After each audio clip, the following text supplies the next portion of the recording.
An anterior pelvic tilt is one of the most common reasons for low back pain, but we really need to look at the information out there and what people are saying about an anterior pelvic tilt, because I've made some more recent connections that makes a lot more sense, that actually truly makes a change. But let's just rewind for a sec and see why these people are saying this is the cause of an anterior pelvic tilt. And I'm not saying this is all wrong. I think this is part of the equation, but that's the thing, it's only part of the equation. So when we have this tilt of the pelvis, then the hip flexors get tight, the core gets weak, the glutes are weak, but the low back gets tight. I'm not saying that's wrong, but we have to understand what's the actual underlying cause of this, because this is just the reaction to what initially happened. And to correct it is a little bit more different than what we may think. First of all, the pelvis tilts forwards generally because we have too much weight forwards. And really the only reason why we're doing that is because we have a lack of relative internal rotation motion in the hip joint. So all this is doing,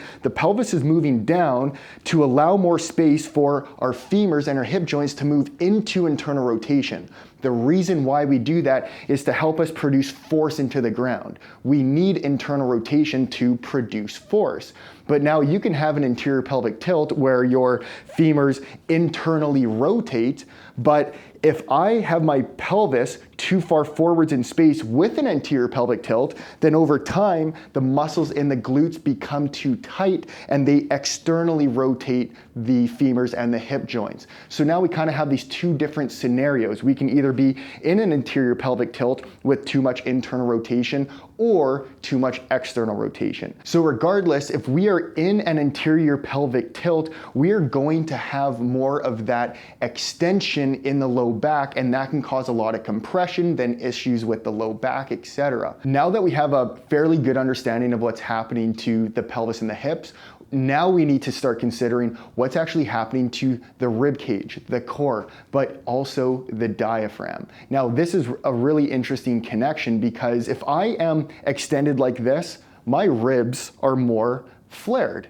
And what this is saying is that my diaphragm is stuck in more of a state of inhalation, which is a descended state. It's pulled down, it's contracted. When this contracts, it triggers my psoas to also contract, bring that pelvis forwards, and now my low back is really extended. It's in the state of inhalation. So I can do all of this work with my pelvis, with my hips, but if I'm not addressing what's going on with my rib cage and my diaphragm, then we're not actually making a true fix. It might be temporary, you might notice some slight improvements, but we need to make this very crucial connection between the rib cage and the pelvis. What this means is we need to teach us how to exhale fully. When we exhale fully, the diaphragm comes up. It tells the psoas to relax. It brings us into a little bit more flexion in the low back.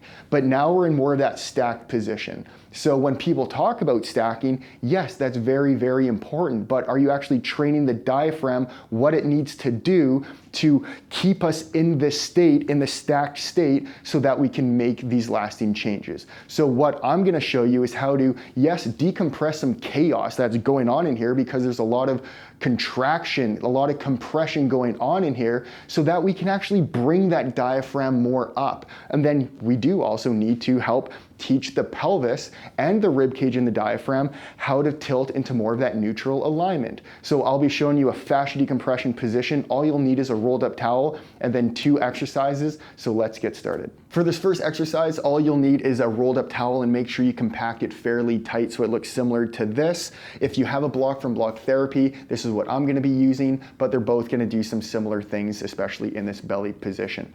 So to get started, we're gonna have the block directly over top of the belly button, and I'll be explaining quite a bit as we're in this position, so follow along with me. The block or the towel will be horizontal like this, and let's bring our belly button directly over top of the block or the towel. And I want us to start up on the elbows. But you might be thinking, well, I'm in a state of extension right now, and we are. But what we're doing is using this tool to decompress the tissues. And if you're lucky enough, you might even reach the psoas muscle a bit here to help just create some relaxation in this area. So to get us started here, what I want you to do is just relax. The main thing that we need to do is relax and breathe and search for some sensations in this area to help create an actual release. So let's start by breathing. Inhale, expand your belly in towards the block. Exhale, make it nice and small. So I want you to inhale for about 4 to 6 counts, exhale for about 4 to 6 counts. And now as you're doing this, I want you to slowly start only if you can, because there can be sensations, there can be a little bit of pain. If it's too much, you can always ease off. But I want us to start getting a little bit deeper in here as we settle in. We're gonna be spending a minimum of 3 to 5 minutes here, and that's the amount of time you should be spending in this position. So once you're here, I love to twist and torque. This really helps release the fascia, which is a main part of our connective tissue. So when we torque, I'm not sliding, I'm just torquing, and I just feel more pain is starting to surface. And that's okay. Your breath is your guide. Just do not hold your breath through this process. Spend about a minute on one side, and then you're going to search on over to the other side and do the same thing. Spend about a minute or so here. But again, this is what's decompressing so that for the next exercises, we can really close off the space and expand the diaphragm in all different areas. So when you're ready, hands under your shoulders and exhale up and off. I obviously did an expedited version of this, but make sure you're spending 3 to 5 minutes here. And if you enjoy this fascia decompression technique and you notice a change, a little bit more calm, more relaxation, more releases going on, then you can check out block therapy. I have that linked in the description below. All right, so moving on to exercise number 2. This is gonna be really important for teaching us how to activate the hamstrings to help teach the pelvis to move into more of a posterior pelvic alignment. So when we generally have an anterior pelvic tilt, the muscles in the upper portion of the pelvis are too compressed and we have a loss of connection to the lower glutes. So you might even feel a little bit of lower glute in this exercise as well, which is really important. First thing, we're gonna get into this 90-90, 90 degrees of hip flexion, 90 degrees of knee flexion, and I want your feet to be parallel to each other in alignment. So the foot's in alignment with the knee, knee's in alignment with the hip. You're gonna grab a rolled up towel, position it between the thighs like this. We're not squeezing intensely. This is a soft exercise. We're not doing anything too intense. That is so important. Now I want you to feel the inner portion of the heel and the ball of the toe here on the wall, because this is gonna help us mimic that connection to the floor without losing the outside portion of the foot, but just biasing more of the heel and the ball of the big toe. Now that we're here, we're gonna be implementing a tilt to the pelvis and bringing that rib cage down, which is so important in teaching us to exhale fully. You might even notice when you exhale fully doing this, your pelvis might actually start tilting in more of a posterior way. And that is great, that's awesome. So now that we're here, I want us to start by relaxing, take a couple breaths here just to get the body nice and chill. We're not trying to deadlift 400 pounds or squat 1,000. We're just trying to start to facilitate and inhibit certain muscles. So first thing, without moving your feet towards the floor, I want you to do that action so that you're feeling the hamstring starting to activate. If you don't know what that means, tap the back part of your thighs and just see if they're starting to contract a little bit. I don't want you to go like this and get too high. It's a very small action we're doing here. So just very gentle, 2, 3 out of 10, we're feeling the hamstrings are starting to contract. If you feel that, awesome. If you feel a little bit of the lower portion of the glute, great, but you'll definitely feel more hamstring. This is also biasing us to more internal rotation of the hip joints because generally we have a lack of this. Now that we're here, you're gonna notice that your pelvis is either barely off the floor. If it's still on the floor, that's okay, but I don't want it coming too high. Now, we're going to reach about at our knees like this, but your palms are gonna be facing up. This is gonna help move the shoulder blades away from the spine, creating more space in the back and even that mid to lower back, which is really important to now expand. Next, exhale fully. I want you to exhale so much you cannot exhale any more out, but feel those side abs are starting to engage. Try not to make those six-pack muscles engage as much, more of those side oblique muscles. That's gonna bring that rib cage down.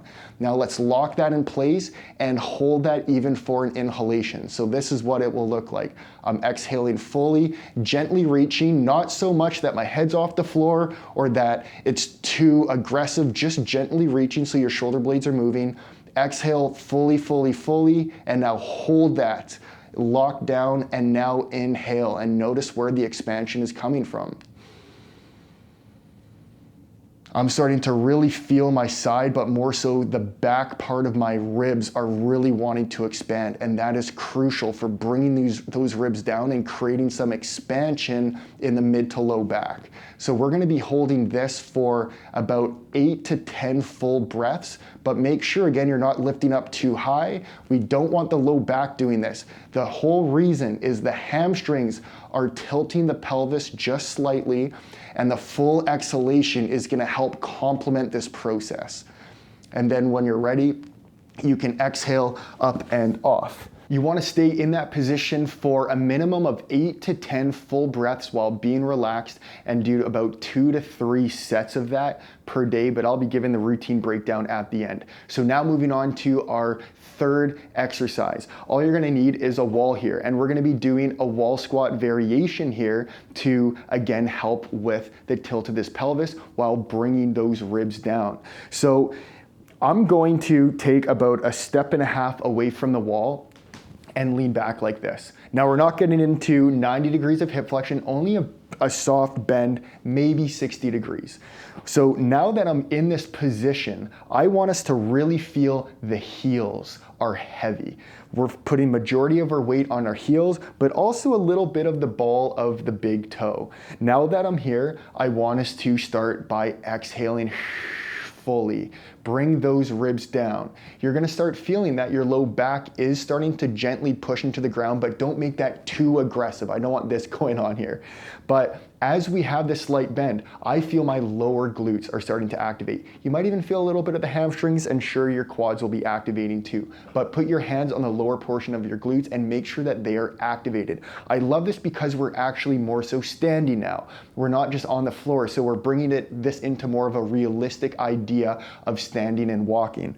So my feet are parallel to each other in alignment with my knees and my hips. I feel that my low back is just gently touching the wall, and I'm going to implement a very similar reach to our previous exercise. We're just gonna be reaching down towards the floor at about a 45-degree angle like this.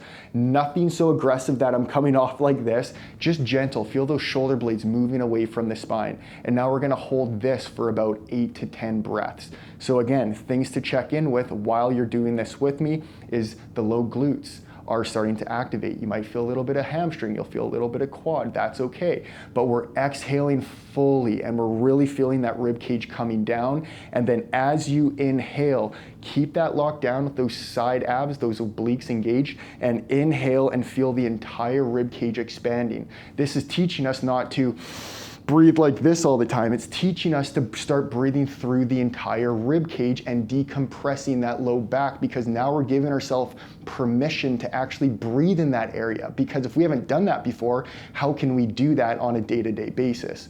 So we're gonna be holding this for 8 to 10 breaths. I would do this again 2 to 3 times a day, and you should notice some massive changes. Even when you get up now, you're gonna feel more of a connection to those low glutes. You're gonna have a slight bend in the knees.